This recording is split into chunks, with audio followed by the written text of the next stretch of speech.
આજના 1252 ગોળ બ્રાહ્મણ સમાજ વિદ્યુતેજક ટ્રસ્ટ મંડળ તરફથી અમને સૌરાષ્ટ્રના ચતુર્વેદી મચ્છુકાટિયા ગોળ બ્રાહ્મણ મહામંડળના પ્રમુખ દરજ્જે અમને બોલાવી અને જે માન સન્માન આપ્યું છે એ બદલ 1252 ગોળ બ્રાહ્મણ સમાજના પ્રમુખનો ખૂબ ખૂબ આભાર વ્યક્ત કરું છું.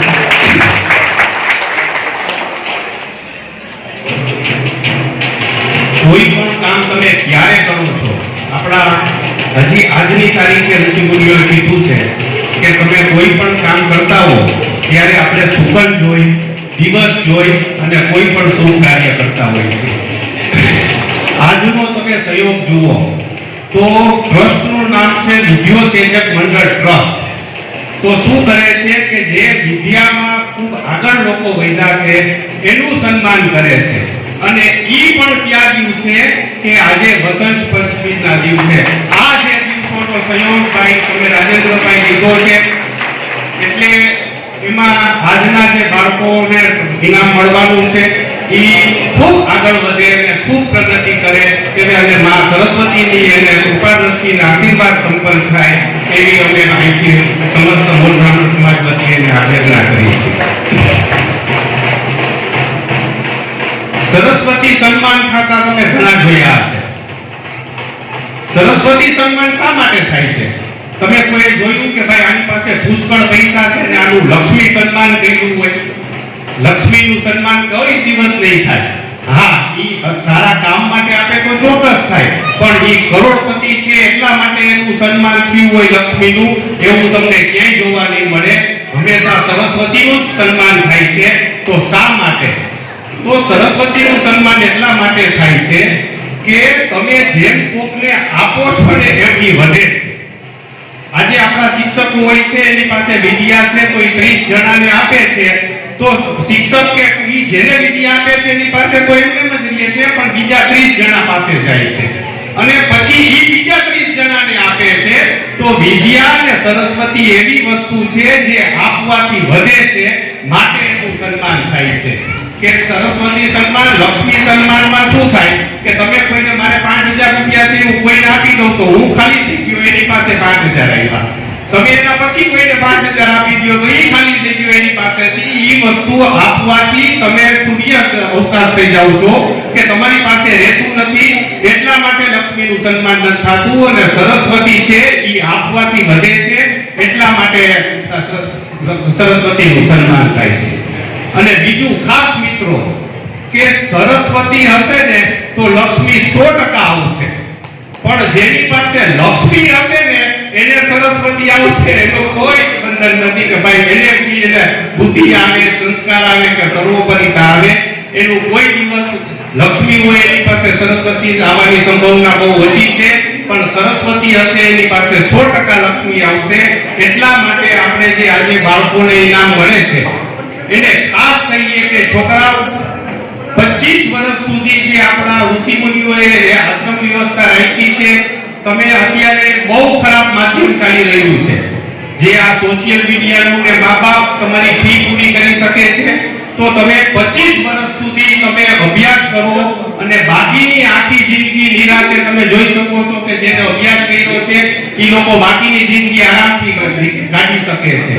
અને જો યુવા ધન 25 વર્ષ સુધી એના મોજ મસ્તીમાં જીવન મેળવશે તો પાછળની જિંદગી એને કામ કરી અને ખૂબ સંઘર્ષ કરવો પડશે. એટલે આજે જે છોકરાઓને સરસ્વતી સન્માન મળે છે ઈ આમનામ જાળવી રાખે પોતાની કેલિબરિટી. અને સરસ્વતી સન્માનનો બીજો હેતુ ઈ છે કે સમાજને ખ્યાલ આવે કે કોણ વ્યક્તિ હોશિયાર છે અને એની ઉપર એની નજર ગ્રહણ રહે. આખા જ્ઞાતિજનને ખબર પડે કે આ છોકરો હોશિયાર છે. અત્યારે તમે જે વેશભૂષાની પરિસ્થિતિ જુઓ છો એ બહુ ખરાબ બ્રાહ્મણોની છે.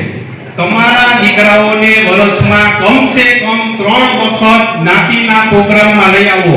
આ લોકો આટલી મહેનત કરી અને જ્ઞાતિઓના પ્રોગ્રામ કરે છે, તમને ગેટ ગેધરનો જે ચાન્સ આપે છે, તો તમે એને મહત્તમ તમારા છોકરાઓ સાથે આવો તો એકબીજાને ઓળખશે. અત્યારે તમે આ મહાનગરમાં રહ્યો છો, એટલા દૂષણો. અમારે તો સૌરાષ્ટ્રમાં એક ભેચ્છા છે કે આ ભણું તો અમદાવાદ, બરોડા અને બોમ્બે ભણું, અને અમદાવાદ બરોડા વાળાને એવી ભણવું. પણ આપણા જે જૂના જમાનાના લોકો હતા એ બધા પોતાના ગામમાં ભણી અને ખૂબ આગળ આવ્યા છે.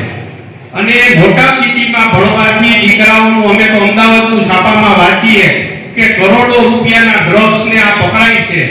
તો આપણા છોકરાઓને સંસ્કારને સંસ્કૃતિ આપો કે આવા કોઈ રવાડે ન ચડી જાય. અને માં સરસ્વતીને પ્રાર્થના કરીએ કે અમારા છોકરાઓને ખૂબ આગળ વધી જાય. આપણો ધ્યેય છોકરાઓને આગળ વધારવાનો છે. એટલે ખાલી પૈસા દઈને એને હોસ્ટેલમાં એડમિશન લઈ લીધું એટલા પૂરતી આપણી જવાબદારી પૂરી થતી નથી. ઈ કોની સાથે રહે છે, એના મિત્રો વર્તુળ કેવા છે, એવા દીકરા અને દીકરીઓનો કે ભાઈ મોબાઈલમાં વાત કરે છે તો આપણી સાથે બેસીને વાત કરે છે કે ફોન આવે તો બહાર જઈને વાત કરે છે. આ બધું આપણે ખ્યાલ રાખવો પડશે.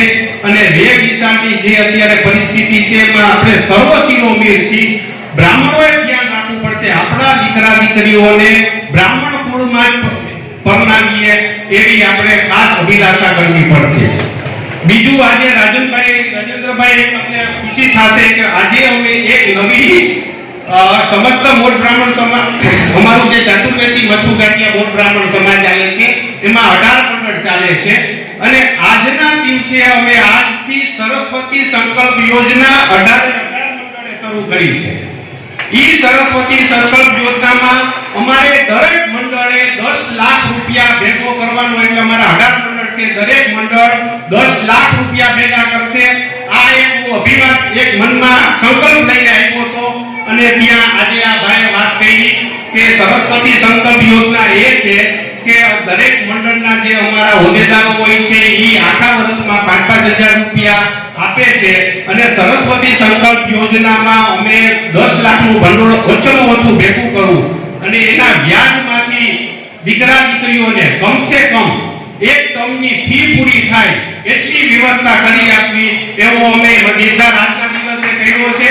તો આજે વસંત પંચમીનો શુભ અવસર છે. આ સરસ્વતી સંકલ્પ યોજના નીચે આજે અમે ચતુર્વેદી મચ્છુ ગાંઠિયા મોઢ બ્રાહ્મણ તરફથી 2100 રૂપિયા જાહેર કરીએ છીએ. અને આ યોજના તમે જો શરૂ કરશો તો 10 લાખ રૂપિયાનું આજનું આપણો ટાર્ગેટ નક્કી કરી અને દીકરા દીકરીઓને એજ્યુકેશન માટે આપણે જ્યાં વધુમાં વધુ રકમ આપી શકીએ ઈ આપણી જોવાની આપણા દરેક મા બાપોની ફરજ છે. તો આ યોજના અમારી સંકલ્પ પૂરો થાય અને આવી તમે પણ કોઈ યોજના કરો ઈ પણ આપણો સંકલ્પ પૂરો થાય એવી માં માતાજીને પ્રાર્થના. જય ગૌ માતાજી.